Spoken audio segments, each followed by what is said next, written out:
and welcome to a special edition of the very best bits from this series of Would I Lie to You?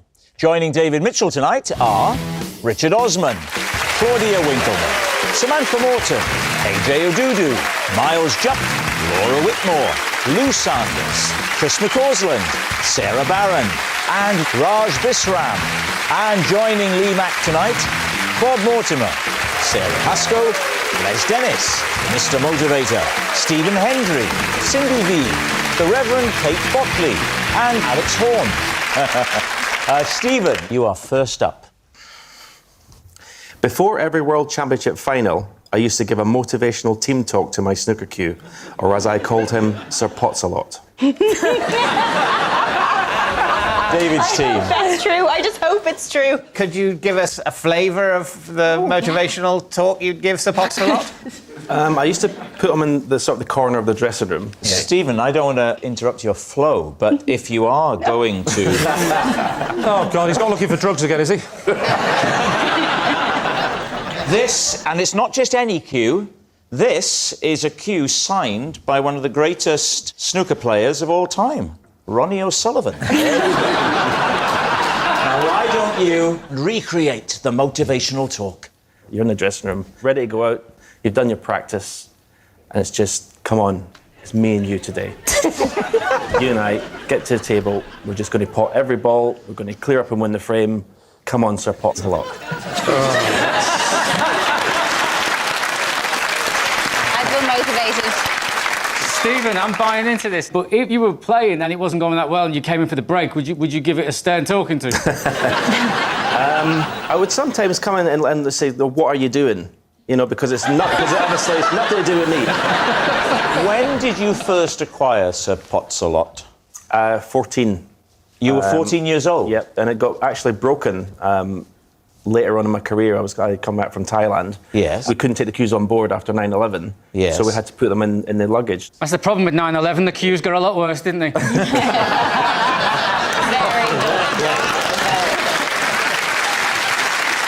I do believe it's true because I think it's the kind of thing that successful sportsmen do. They have these little quirks and it's what makes them amazing. And Stephen was amazing. Thank you.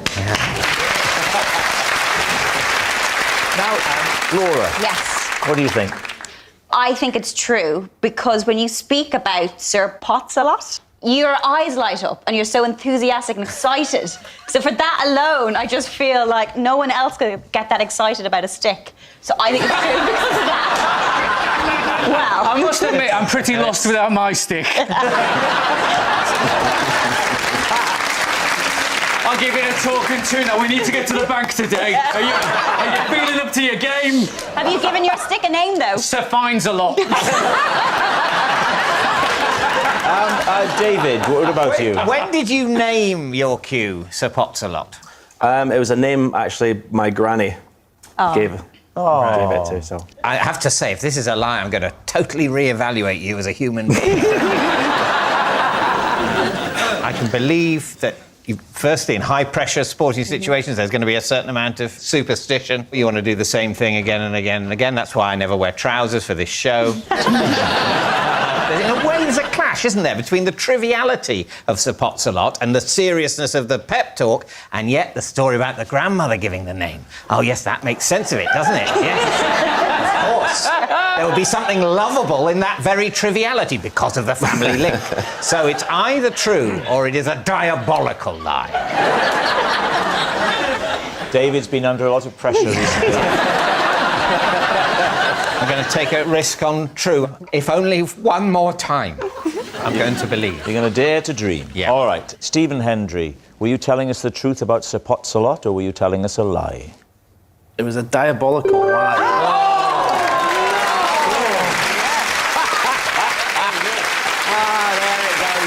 OK, AJ, you're next. OK. I once had to interview Lady Gaga using an American accent because her manager told me there was no way she'd be able to understand my northern voice. Can you repeat that? I didn't understand a word of it. So, your accent, you are from? Blackburn, Lancashire. Which? An exotic place. I grew up in Blackburn. Did you now? Hey, maybe we were in the same year at school. Unlikely. What school did you go to? I went to a school that was confusingly called Everton High School, which Knocked is in down. Blackburn. It's been abolished, though, hasn't it? It's been demolished. Demolished. Well, it has. It's not been abolished. It's been demolished, and as is my dad's house, and as the house we lived in before that. Oh, my Because days. it's every comedian's dream to have a blue plaque outside a house, but they're just wiping all history of me. Oh my God!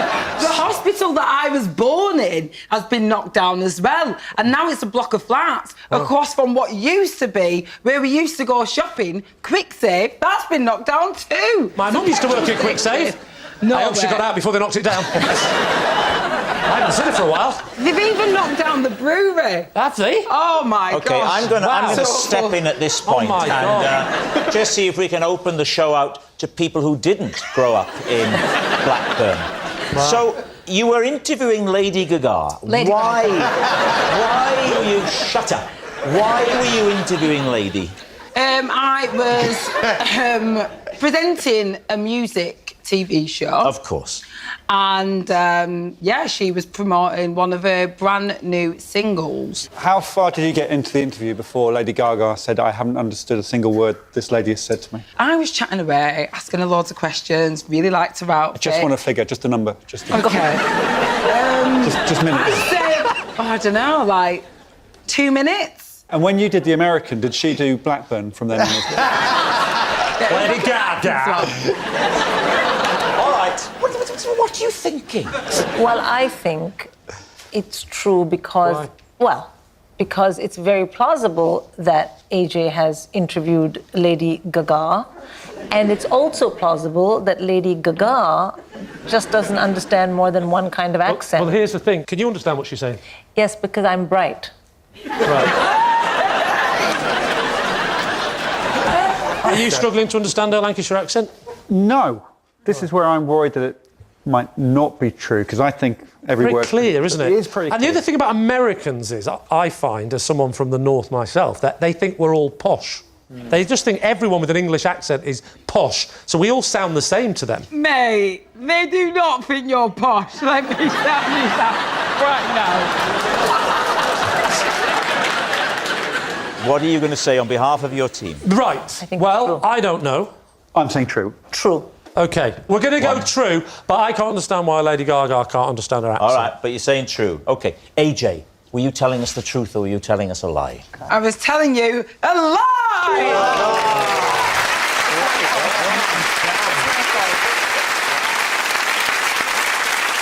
Bob, you're next. I once helped Damon Hill to Grand Prix success by presenting him with a pre-race snack. David's team. Well, it certainly tripped off the tongue. Thank you. What was the snack?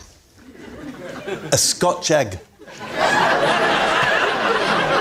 And is there a definite correlation between him eating that Scotch egg and him being successful? He felt that the Scotch egg had helped him succeed in the race. He told me so. Is Damon Hill a close friend, Bob? No, no. Then why were you giving him foodstuff? Well, I'd been invited to the Grand Prix, Which Grand Prix? the British. In which year? Think. 1996, David, but I'm not willing to exclude 4 years either side of that. Put it this way, it was definitely one of the decades. Do you like racing then? No, I'm not a Formula One fan. Right. I probably prefer soil science. Okay. Who was he driving for? He was driving for a company that had very fast company cars.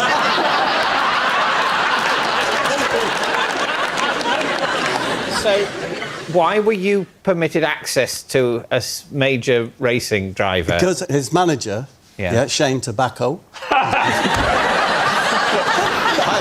I can't remember his name. Can't remember his name. Shane, or whoever it was, he was also with another bloke, you know, benefiting from hospitality. What was his name?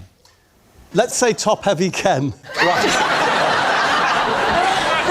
But I remember we went upstairs on the bus. Damon was there. He had a bed in there. Like a sort of Winnebago. Yeah. And it had, you know, mugs with I love cars, I love handbrakes, I love headrests. And this is the day of the race. David, this is just like an hour and a half before the race. An hour and a half before the race. You've turned up an hour and a half early, because even though you're more into soil science, you want to soak up the atmosphere with a good hour and a half of waiting before the televised traffic begins. Yes. So you turn up. The last thing Damon needs before a race is any quiet time. He just wants a bit of hubbub on his bus. Were there any other people there apart from you and Shane and Damon? I was with my wife as well, yeah. OK. And... Top-heavy Ken. So me and the wife went up.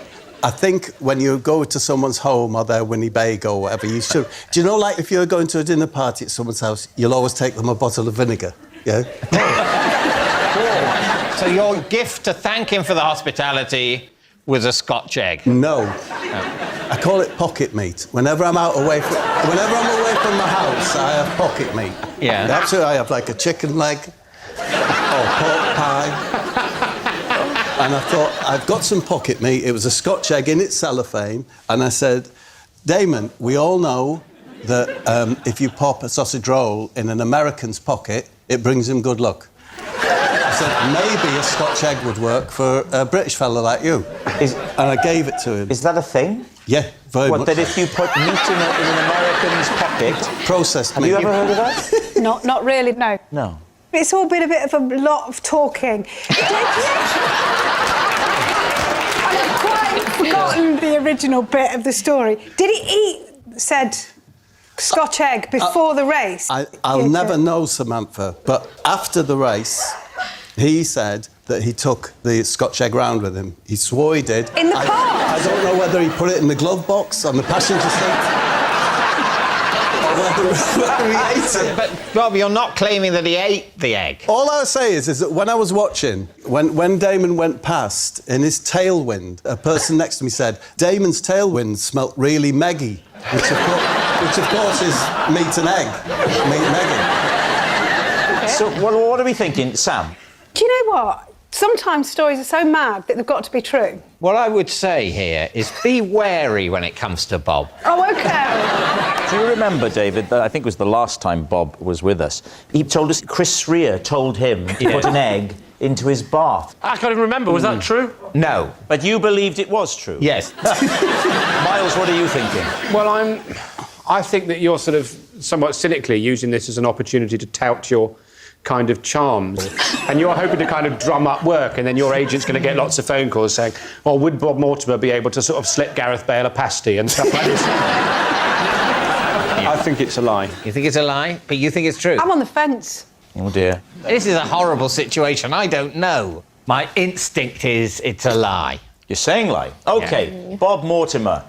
A lucky Scotch egg for Damon Hill at the British Grand Prix.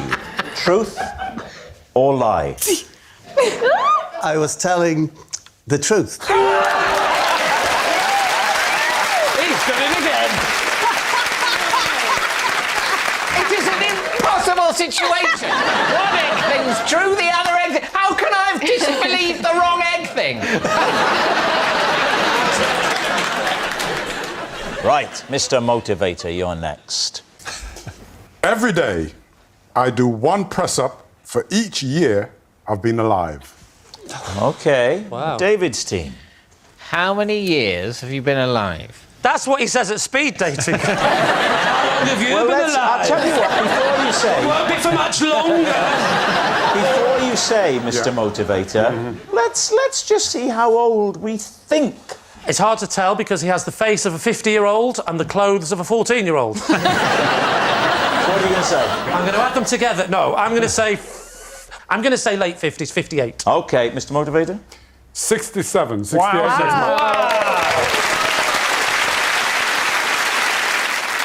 Mr. Motivator, obviously doing 67 would be inhumane. Maybe do one or two, just so we can witness the technique. Well, I mean, if some of you guys would do it... I'm just going to say at this point, there are no circumstances under which I will do a press-up. David, what if it was a different exercise? Would you do like a jumping jack or a burpee? What's a burpee? It's where Victoria puts you over her shoulder and pats your back. I'm happy to do one with you, Moat. OK. Now, remember, I have a shoulder which has been in... You've got a shoulder problem? Yeah. Yeah, me too. But I'll do it for you. Yeah. OK. I'll go here. So I've got to do what you're doing now, OK? Yeah, you got to do what I'm That's doing. not a press-up. We are warming up, you idiot. You know nothing about the body. Let's do it on the edge. On the edge? Like these, all right? Here we go. Let's go. Go. Push it. Come on, guy. I'm doing it. Come on, man.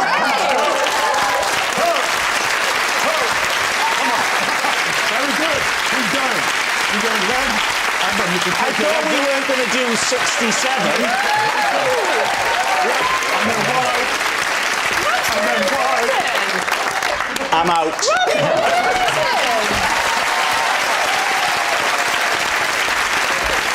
I think it's fair to say, Rob, that you surpassed everybody's expectations. I'll be fine in a minute.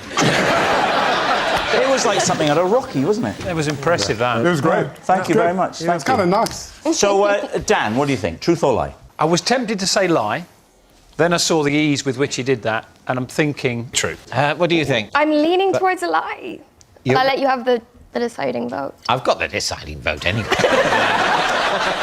I'm going to go true. They're saying it's true. Mr. Motivator, was it true? True. Kate, you're next. Can I just say before you start, this whole thou shalt not lie, let that go for a couple of hours. One Sunday, I embarrassed myself in front of the entire congregation after too many cups of communion wine. David's team. So, cups of communion wine. Had you over-catered and you had to finish it up? Yeah, basically that's what happens. So the rule is that if you bless the wine, it then has to be reverently consumed, is the phrase. So you have to finish it. I guess where it comes from is that, you know, once it's blessed, it sort of changes, if you like. It's not just normal wine anymore. Well, as usual, the issue of transubstantiation has come up on the show. So, obviously, if it's the blood of Christ, you can't just pour that down the sink. You've got to drink it. Because Christ wants all of his blood finished up. Yeah. So I had, like lots of vicars, I look after lots of churches. And so I had lots of services that day. Well, that must be very difficult. Yeah, well, there's lots of dashing about. You say it's difficult, it's only one day a week, isn't it? I mean, the hours are good, aren't they? You can fall out with people, you know. Not if you're full of forgiveness.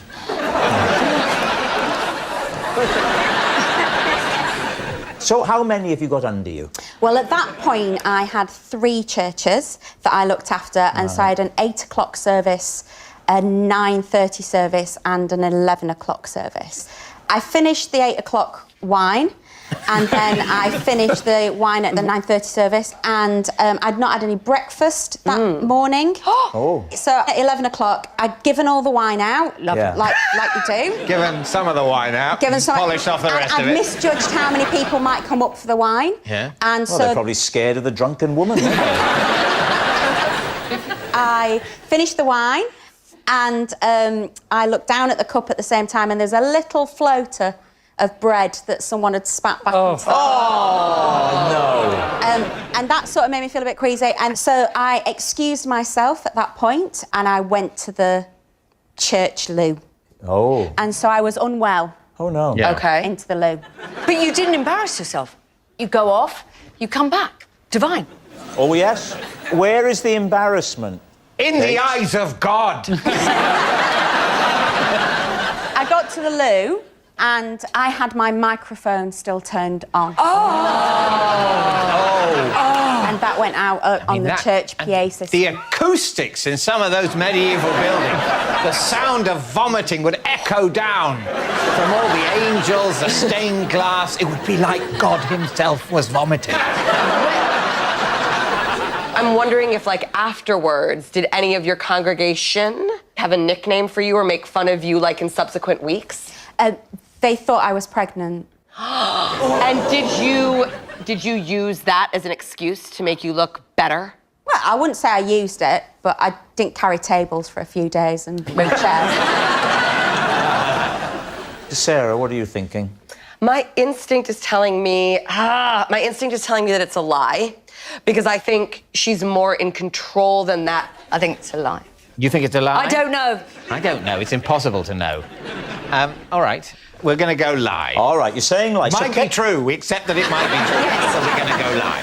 So, Kate, was it true or was it a lie?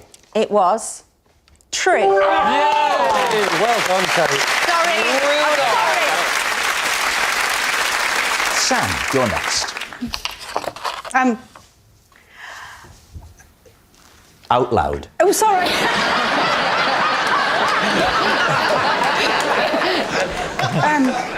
When Tom Cruise came to England, I took him to Argos because he wanted to buy an extension lead. Of course, Samantha starred with Sir Thomas in Minority Report. Excellent film. Please, team. So, why was he coming to London first? It was the premiere. Of Minority Report? Yeah, we've taken over this floor of the Dorchester for the premiere. And he's got one end with his entourage, and I've got the other end with my child and someone helping me. And his assistant came over and said they needed an extension lead. You don't know what the lead is for, particularly? Well, I eventually do, but not in that first moment. Oh, OK, no. sorry, what was it? It's a bit rude to ask as well when someone says, even if it's not Tom Cruise, I'm looking to buy an extension lead, what's it for? What machine do you need to get nearer to you? I definitely think the way you talk, David, it would be rude. Basically, we were going out anyway because I needed to get a bottle warmer. And I don't know why. I think something came over me. I was like, do you fancy coming out with me to Argos? So you end up in Argos with Tom Cruise. Yeah. What did he think of the little pens? He probably thought they were massive.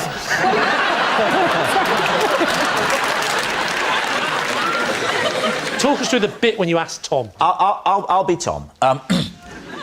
Hey, Sam! Really stoked about tonight. You know what I learned to do in the last 5 hours? Fly a helicopter. Okay, what are we going to do? That was a bit Al Pacino, then. Yeah. It was a bit, wasn't it? It drifted into, what are we going to do tonight? I'm doing Al Pacino. It's brilliant, actually. Thank you, Samantha. I wish I could do Ellen Barkin, but I can't. Oh, Sea of Love. Oh, my God. Oh, this city. What it does to people. No. I can't do Ellen Barkin, but I can do Lassie Barkin. I was in Lassie. You were in Lassie, the film? Yeah. But I got into trouble with Lassie because they tell everyone no food on set. And I'd forgotten or whatever. And so I'd always be eating my sandwiches, and then Lassie would be doing a take, and then...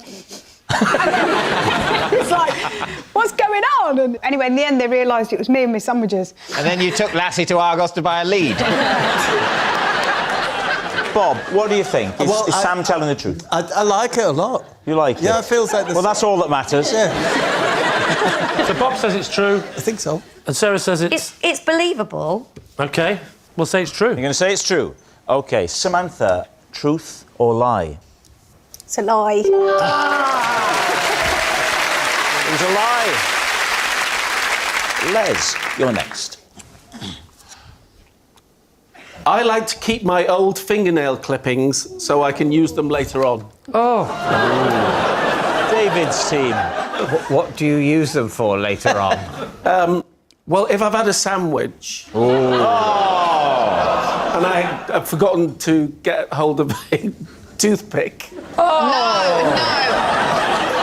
So you keep your old fingernail clippings. I kind of get, if I get a really good one that's got a nice hook in it, yeah, then I'll save it for later. Save it for later. As you cut your fingernails, you're thinking ahead for when you might next need to pick your teeth. Yeah. But you don't think another way of thinking ahead would just be to have some toothpicks with you all the But time. the thing about toothpicks is they don't quite get in, do they? They kind of...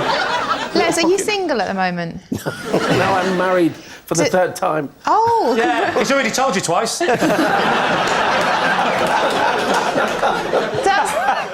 Does your third third wife know about this? She does, and she does the same reaction as you lot do. What do you think your fourth wife's going to think about it? So what about floss? How does she feel about it?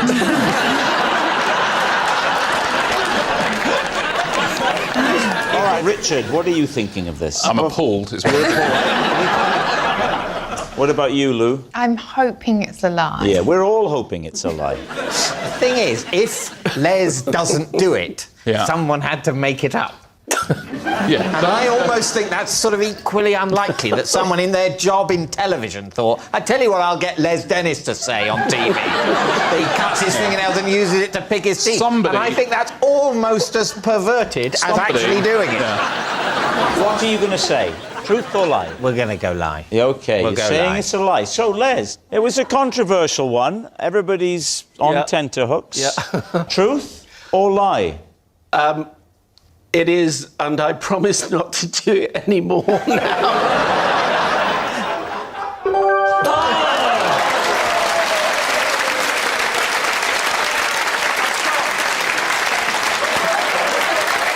Sure.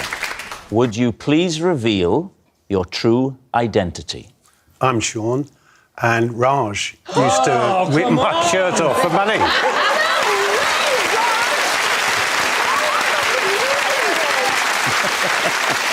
Yes, Sean is Raj's bare-chested buddy, and we can now see the trick. So, you're going to need to wear masks for this, please.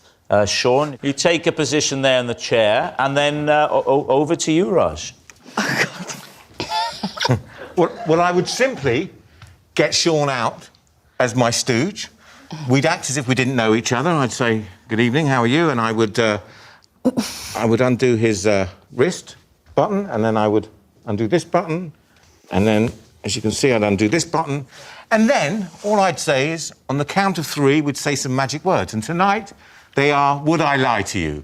So on the count of three, 1, 2, 3. Would I lie to you? Oh, hang on. What's happened? I've nearly killed him.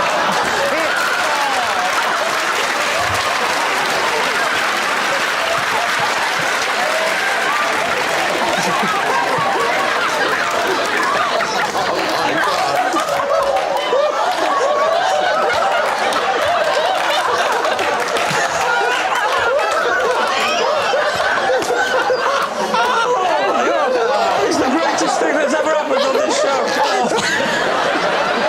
Is Sean all right? Who cares? He's fine. I love the idea that you had to put masks on for safety reasons. And it almost took his head off. Well, that's all we've time for on this special edition of Would I Lie to You. Thanks very much for watching. Good night.